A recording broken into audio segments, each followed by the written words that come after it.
Bonjour tout le monde. Hello, everyone. People out there connected, 1,600 people, maybe more. And those of you here in the room, well, hello and welcome to this conference on health as a driver for action to change and climate change. Now, how can we mobilize people, politicians with science? The fact that health is connected to the environment and climate change. So this week, we heard from the United Nations and the IPCC that it's becoming urgent, even more than urgent. C'est vraiment une course. The race has started. Between now and 2025, we have to begin reducing emissions, and how we can get there.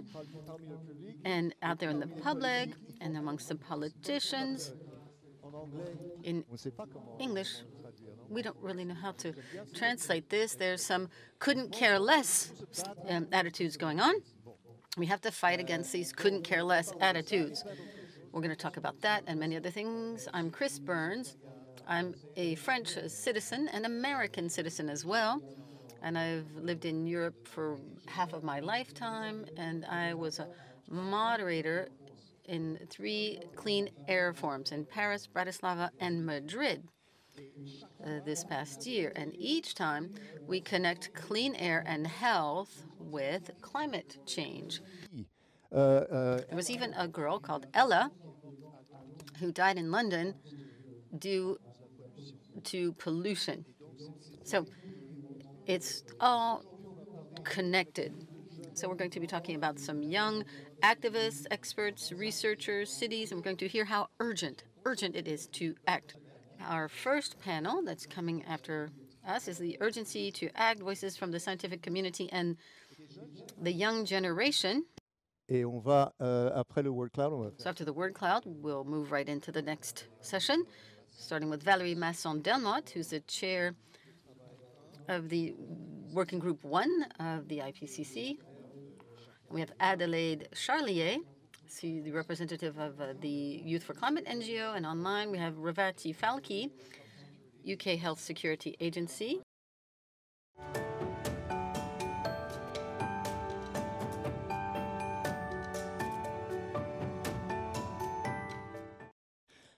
Alors, Right, so I introduced you already. We have Valérie Masson-Delmotte, co-president of the IPCC, Group 1. Valérie, would you tell us what the main issues at stake are in terms of adaptation and dates coming up? Yes, hello everyone. Should I take off the mask when I'm speaking? Yes, I believe so. Well, just to tell you where we are climate-wise in terms of global warming, it's 1.1 degrees higher than the end of the 19th century. We're living with changes across the globe that are intensifying and impacting each region in the world and unprecedented.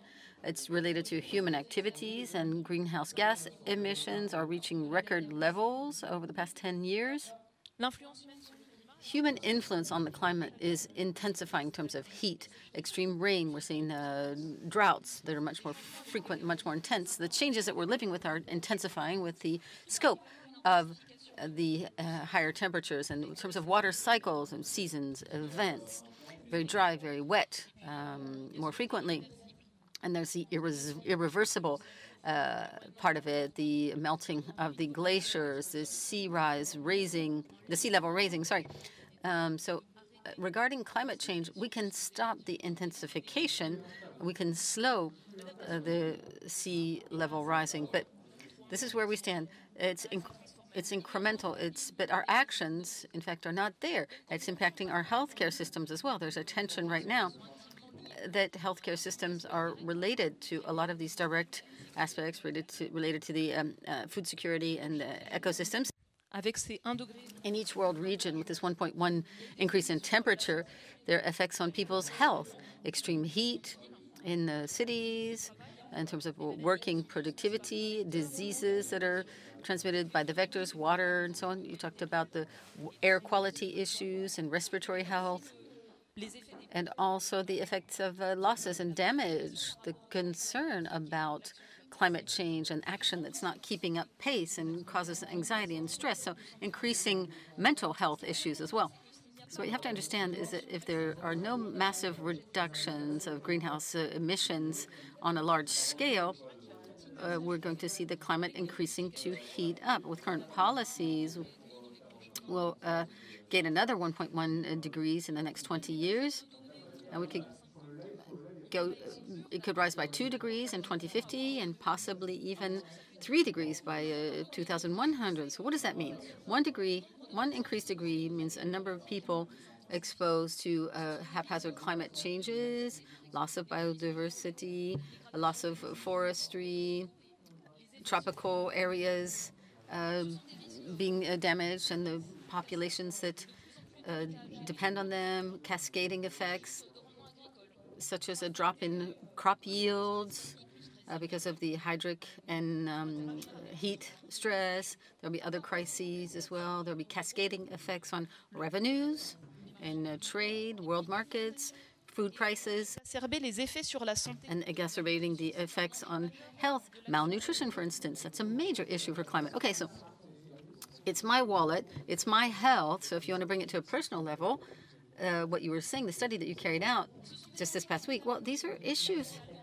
regarding access to water as well, and they'll reach the limits for people who are depending on ice melting for their resources. So there are limits. 1 billion people live on the seaside, in the deltas and small islands and coastal cities. The increase in sea level causes more erosion, increase of submersion. It's a major issue for about 1 billion people. And there are options of what can be done to reduce risks, but their efficiency is limited in the face of high temperature rises. We can act on the causes. That's greenhouse emissions. That's their impact on the entire food system. We can change food towards healthier, sustainable, balanced food supplies with more plant-based proteins. This is something that can improve nutrition and health and be beneficial for biodiversity by reducing pressure on ecosystems, on water, and also reducing greenhouse gas effects. So they're cross issues, they're cross initiatives. So it's climate, water, health. So our entire health system is critical, and the impacts are critical. Now, how can we build up resilient healthcare systems facing these changing climate issues? And how can we build up zero carbon healthcare systems? Transportation, buildings, energy, materials used. These are questions that are cross-cutting and related to many other sectors. Now, if we want to limit global warming as low as possible, we have to reduce global greenhouse emissions by 40% between 2030 and have net zero by 2050 to keep the temperature at 1.1 degrees. The temperature rises. How can we do this? Well, there are actions, there are drivers for actions in all sectors. We're seeing law in the legal setting. We're seeing drops in costs, say for batteries, for electric cars. We're being able to produce electricity from the sun, from the wind, but it's not up to scale. It's not going fast enough. It's not systemic across the globe. So the upcoming years are going to be critical to improve our chances of succeeding. They'll be critical because public policy, public politicians acting for the climate need to be supported, sustained. Civil society is taking charge of these, and people want to act when they see the benefits and when they experience the benefits by reducing air quality, for instance. You improve health by more healthy eating, being more active, having cities that are more pleasant to live in, that have freshness, that have cool islands that are green and blue, improving a healthier building quality, efficient energy policy, so being fair. All of this enables everyone to benefit from strong action to limit the scope of global warming, all the while being in the service of a life of dignity. So the investments are limited. 0.15% of our GDP is the estimation of the costs that are necessary. But will the countries do this? Well, it's public health policy, too, because the benefits to public health drawn from better eating, a healthier diet, reducing pollution in the atmosphere, the benefits are way higher than that, than the cost of the investment to build up an MO way of functioning to allow for less carbon well-being, more well-being. Il faut mobiliser. So we have to get going. We have to mobilize youth, but everyone as well, right, Adélaide? So what's the responsibility of citizens, men and women, in these situations? Bonjour à tous. Hello, everyone. Thank you for inviting me here. I'm Adélaide, and I'm in Belgium, and Youth for Climate. We have Fridays for Future, and it's true that mobilizing youth has been present over the past 3 years with Greta Thunberg, right? Yes, amongst others. Yes, so we continue to carry her needs, and if you're in Paris, please join the March for Climate tomorrow. But what triggered these walks, these marches for climate, mobilizing youth, was a huge gap between what we were just hearing from the scientists, the alarm going off. It keeps going off, but at the same time, we're seeing very little mobilization from our politicians and even the private sector. So you can see this gap that just keeps getting bigger and bigger, but we had to fill that gap. So we had to fill that gap with mobilization. And that's a transition already amongst citizens' ideas. Citizens have power, but we think we don't have enough power. We underestimate the power that we have. We've actually never talked about that before. You have to go find this, discover this, and this is how we came about, the Youth for Climate movement. Now, come back to the connection with health. Well, you'll be talking about this all day long, so I'm not going to be too lengthy here, but just wanted to remind you that the biggest risk of the 21st century for public health is global warming. You can't deny that. This has been said, but they said it's also the biggest opportunity. So there's a positive here in this. They also talked about a new injustice. The people most impacted by global warming are not the people who release the most CO2. These are not people involved in the cause of a global warming. So the goal of our movement, Youth for Climate, is to put together the MAPA, most affected people and areas. So these are the people who are most impacted and the places where they're most impacted. So these people need to be helped, and these people need to be focused on. We have to listen to these people, and this is what our movement wants to do. Because it's not only in developed or developing countries, but it's also in our countries, rich countries where these people are victims, right? So we have to think about that. That's right. Otherwise, we're going to have a lot more gilets jaunes, right? Yellow jackets. It is a society issue, an issue for society. And we don't hear enough about the changes that need to be carried out so that we can get carbon neutrality in 2050. It has to be a societal shift, a deep-seated change, radical change. When we talk about radical, you're talking about going back to the roots of our system. And that's what we need to question today. That's why, if you look at the healthcare sector, that's why it has to be included. Not only does it need to reduce, the sector need to reduce their emissions, but there will be change in all sectors. There needs to be a change in the way all the sectors function. When we see change coming about, the whole system has to be revamped. The system that we created on health over the last few years, since I've been here, it's always been separating man from his environment, people from their environments. It's the people we are, the person we are. Your mind and your mentality is disconnected from your environment. And I think that's a big mistake. You have to connect everything. You have to bring it all together because it is all interconnected. And that's what I think the second section of the IPCC report is everything is connected. All the systems.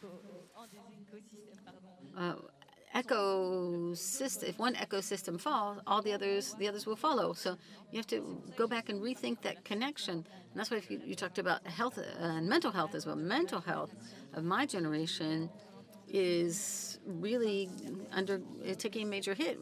75% of youth consider that the future is terrifying.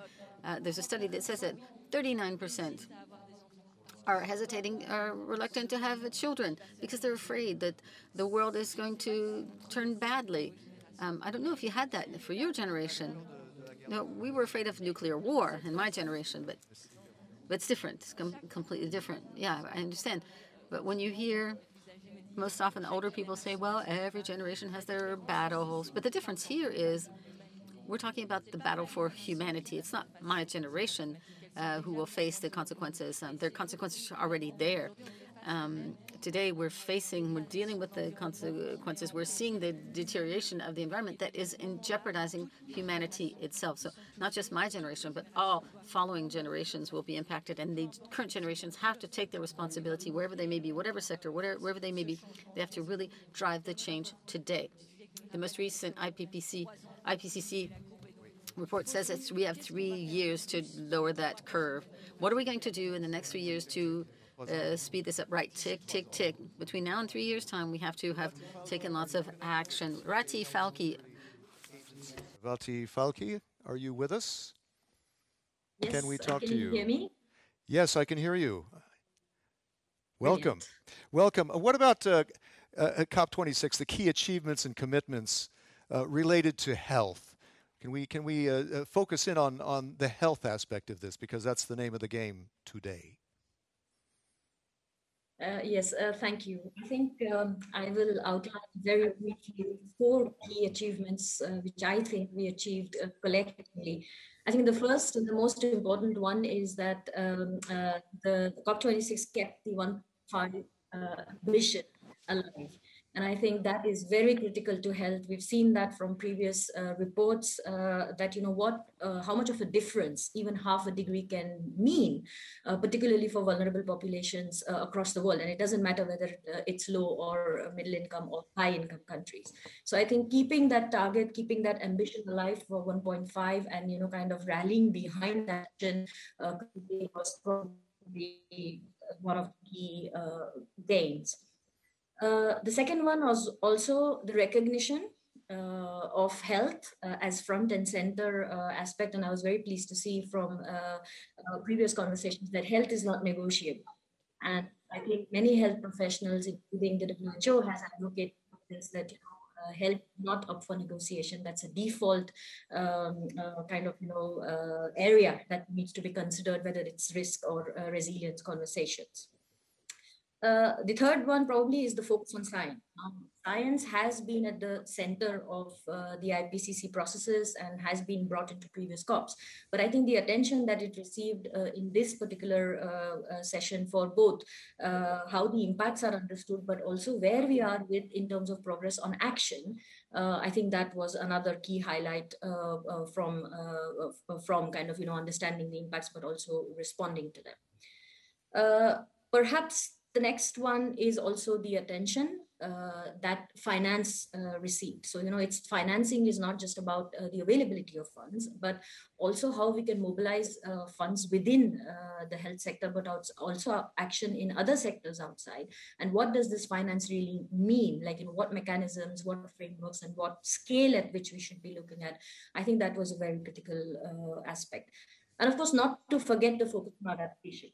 Majority of the discussions earlier had been the balance between how much of focus is given on mitigation action versus the adaptation action. But I think this particular COP did bring that attention to adaptation action, which I completely think was needed. Revati, very quickly, because I'm so sorry we're running almost 15 minutes behind time right now. So if we could, what I think would be a good question to pose at the moment to you is, since COP26, are you seeing COP26 said, okay, we want to do this, but we need to see plans from every government this year on how to make this happen, and keeping in mind that we've got, at least according to the IPCC, 3 years to actually start cutting emissions, and that's very linked to everybody's health. Are you getting indications already now from governments that they are going to take action, they're going to be specific about what they need to do? Yeah, so I mean, we can always say there's always more to do, But what we are seeing from now, obviously, if you look at the report that was recently launched about how many countries have actually reference to health in their NDCs and their adaptation communication. So if you historically look at the numbers that have done in the previous COP negotiations, this one definitely has seen an increase in the number of countries that have included health in both the NDCs and also the adaptation communication side. Now, the other thing that I would say that you also see a lot of mobilization of voices of health professionals. So we've seen through the COP26 process that's very key, that so, organizations representing almost 45 million health professionals signed up to the healthy prescription letter. And that is an indication of, that people at the point of care want to see action because they are at the front line of kind of, responding to these impacts. Okay. And then the last one I would say is that we have seen, and I know that we're going to hear about this more from colleagues today, we're seeing roadmaps to actions that are being developed. And, IANFI, the International Association for National Public Health Institutions, represents almost over 100 institutions. So, organizations like these are making roadmaps and putting mechanisms in place to monitor progress. Roadmaps. And you can also see, I think the last thing I would say probably is also all of this will become very clear by 2023 when the first global stocktake will be conducted to see exactly what is happening in countries and how many of these commitments are operationalized as action plans and delivered as action plans. Tick, tick, tick, tick, tick, tick. And we also got to watch the time too. I'm so sorry, Revati. Thank you very much. Thanks to all three panelists. A little bit of a hand here, maybe some applause. Thank you very much.